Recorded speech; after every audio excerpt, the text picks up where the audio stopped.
तो अब हम हमारी क्लास 12 का बिजनेस स्टडी सब्जेक्ट स्टार्ट कर रहे हैं। ये है हमारी क्लास 1। आज हम बिजनेस स्टडी स्टार्ट करेंगे जिसमें मैं चैप्टर 1 ले रही हूँ, nature and significance of management. Class 12 के लिए एक बात आप सबको ध्यान रखनी है कि आपको कोई और बुक नहीं, सिर्फ एनसीईआरटी से पढ़ना है, क्योंकि उसमें सबसे बेस्ट लैंग्वेज है और आपको बहुत अच्छे से समझ आएगा। और मैं खुद एनसीईआरटी ही फॉलो करती हूँ। तो चैप्टर 1 स्टार्ट करते हैं। सबसे पहले मैनेजमेंट की बात करते हैं कि क्यों हमें ये चैप्टर पढ़ाए जा रहे हैं, क्या बिजनेस स्टडीज में जो हमारा मैनेजमेंट पे इतना फोकस क्यों किया गया है। तो एक एग्जांपल से समझाती हूँ। समझ लो मैंने एक कंपनी सेटअप करी या फिर कोई बिजनेस सेटअप किया। मेरा बिल्कुल नया बिजनेस है, बिल्कुल बिजनेस स्टार्ट हुआ है अभी।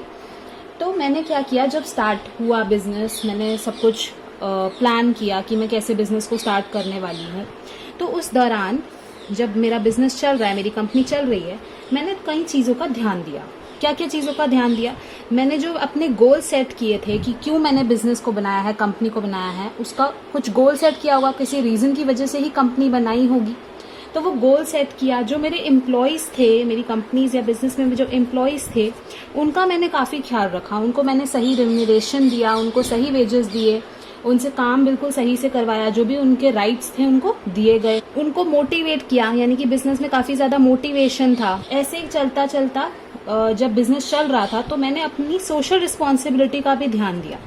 सोशल रिस्पॉन्सिबिलिटी हम कह सकते हैं जैसे कि मैंने जो प्रोडक्ट्स यूज करे वो इको फ्रेंडली थे, एनवायरनमेंट को कोई नुकसान ना पहुंचाए, क्लाइमेट कंडीशन को कोई गलती ना हो मेरे से, उसका ध्यान मैंने रखा। तो एनवायरनमेंट का भी ध्यान रखा, तो अपनी सोशल रिस्पॉन्सिबिलिटी भी मैंने निभाई। तो थोड़े टाइम बाद ऐसा हुआ कि जो मेरी कंपनी, जो बिजनेस है, वो काफ़ी ऊंचाइयों तक पहुंच गया, ठीक है, और काफ़ी अच्छा उसने नाम कमाया, वो टॉप लिस्ट में आने लगा। तो क्यों मेरा ही बिजनेस या मेरी ही कंपनी आगे बढ़ी और बाकी बिजनेसेस कहीं पर तो लैक हुए होंगे? तो ये फ़र्क होता है एक मैनेजमेंट का।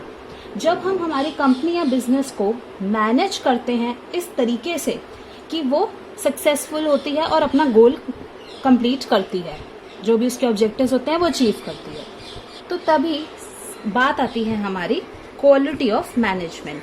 क्वालिटी ऑफ मैनेजमेंट बहुत इंपॉर्टेंट होती है और ये आपके बिजनेस के सक्सेस या फेलियर की एक रीजन बन सकती है। तो सबसे पहले जब भी हमारे एग्जाम में कोई भी क्वेश्चन आएगा इस चैप्टर से रिलेटेड, तो हमें सबसे पहले देना है उसका इंट्रोडक्शन। तो मैं एग्जाम पॉइंट ऑफ व्यू से आपको बताऊं तो आज हम फर्स्ट क्लास से ही ये सोच रहे हैं कि हमें एग्जाम में कैसे आंसर को प्रेजेंट करना है, क्योंकि 12th क्लास में सबसे इम्पोर्टेंट चीज होती है कि आप जो भी लिख रहे हैं उसको आप वो समझते हो, क्योंकि रटने का काम अब गया। सबसे पहले आपको समझना, उसके बाद आप अपने आंसर को कैसे प्रेजेंट करते हो वो इम्पोर्टेंस रखता है। तो एग्जाम पॉइंट ऑफ व्यू से सबसे पहले आपको देना है आपका इंट्रोडक्शन। जैसे मैंने क्लास की स्टार्टिंग में आपको मैनेजमेंट का इंट्रोडक्शन दिया। ऑफ कोर्स आप ऐसे वहां पर ये चित्रकारी ना करते हुए एक अच्छे से लिखेंगे। चित्रकारी भी बहुत इंपॉर्टेंट है भाई 12th क्लास में, क्योंकि जब हम बिजनेस स्टडीज के पेपर को, आंसर को काफी अच्छे से प्रेजेंट करते हैं विद आवर पॉइंट्स में आंसर्स लिखना, उसके ग्राफ्स बनाना, उसके डायग्राम्स बनाना, तो मार्क्स अच्छे मिलते हैं। तो आप स्टार्ट करेंगे विद इंट्रोडक्शन, जो मैंने आपके सामने किया। अब हम आते हैं डेफिनेशन पर। डेफिनेशन ऑफ मैनेजमेंट है आपका नेक्स्ट जो आपको पढ़ना है। डेफिनेशन ऑफ मैनेजमेंट बुक में आपको एनसीईआरटी बुक में 3 डेफिनेशंस दे रखी हैं, उसमें से कोई एक तो जरूर आपको आनी चाहिए। अब भाई यही 3 डेफिनेशन आनी चाहिए, अगर आपको कहीं और कोई और डेफिनेशन मिलती है कोई बात नहीं, पर अगर आप आंसर में अपनी एक डबल कोटेड डेफिनेशन लिखते हैं तो बहुत अच्छा इंप्रेशन पड़ता है। तो डेफिनेशन लेती हूँ मैं एनसीईआरटी से ही। आप कोई भी डेफिनेशन चूज करें, ध्यान दें कि उसको डबल कोटेड में लिखें और जिनकी वो डेफिनेशन है उनका नाम एंड में जरूर लिखें। अब जैसे मैंने ये वाली डेफिनेशन ली, so management is the process of designing and maintaining an environment. मतलब मैनेजमेंट एक ऐसा प्रोसेस है भाई जिसमें हम ऐसा एनवायरनमेंट बनाते हैं, ऐसा एनवायरनमेंट मेंटेन करते हैं जिसमें सारे लोग जो कंपनी के हैं, जो बिजनेस के हैं, वो साथ में काम करते हैं। एफिशिएंटली अनकम्प्लिश्ड सिलेक्टेड एम्स, लास्ट में आया एफिशिएंटली अनकम्प्लिश्ड सिलेक्टेड एम्स। तो जब भी आप कोई भी डेफिनेशन देखोगे मैनेजमेंट की, तो उसमें 2 वर्ड जरूर इस्तेमाल हुए होंगे, एफिशिएंटली एंड इफेक्टिवली। इन दोनों वर्ड्स का काफी ज्यादा इंपॉर्टेंस है। इफेक्टिवली का मतलब होता है कि जब हम कोई भी जो भी हमारे गोल्स होते हैं उनको कंप्लीट करते हैं, या कोई भी टास्क होता है उसको कंप्लीट करते हैं। बस इतनी सी बात अभी हमने समझनी है। तो इफेक्टिवली क्या होता है, जब भी हम हमारा कोई टास्क है उसको कंप्लीट करते हैं, ठीक है, और या कोई भी हमारा जो गोल है उसको अचीव करते हैं, कुछ भी कह सकते हो आप, ठीक है, इन दोनों में से।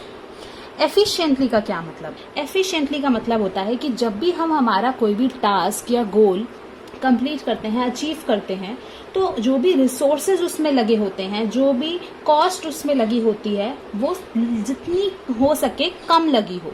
मतलब हमारा जो भी कॉस्ट हो वो बिल्कुल एफिशिएंट हो, ठीक है, तो मिनिमम कॉस्ट हो हमारी, हमारे जो रिसोर्सेज हैं वो काफी मिनिमम यूज हुए हो।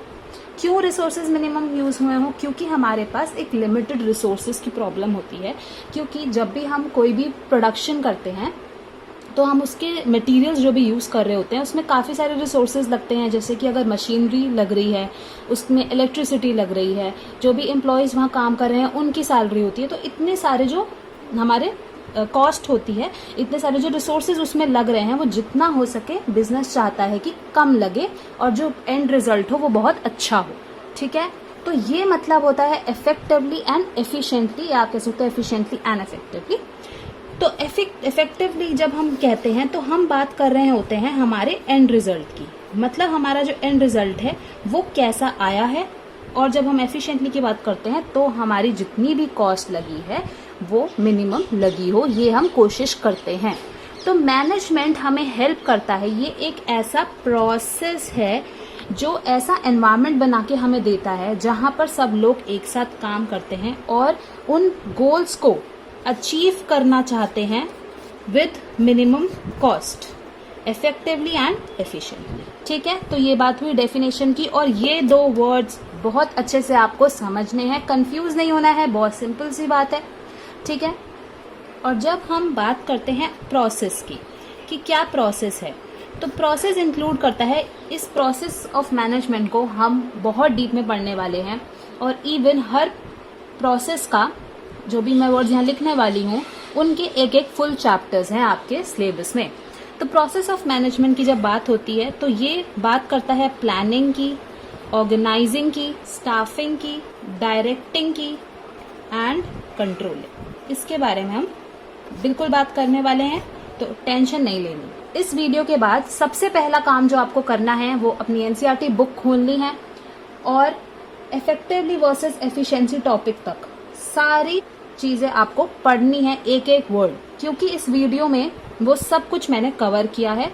और अगर आपको कोई भी डाउट है तो आप हमारे ग्रुप ज्वाइन करके उसमें क्वेश्चंस पूछ सकते हैं, अदरवाइज कमेंट सेक्शन में भी लिख सकते हैं, ठीक है। अब हम आगे बढ़ते हैं हमारे features and characteristics of management.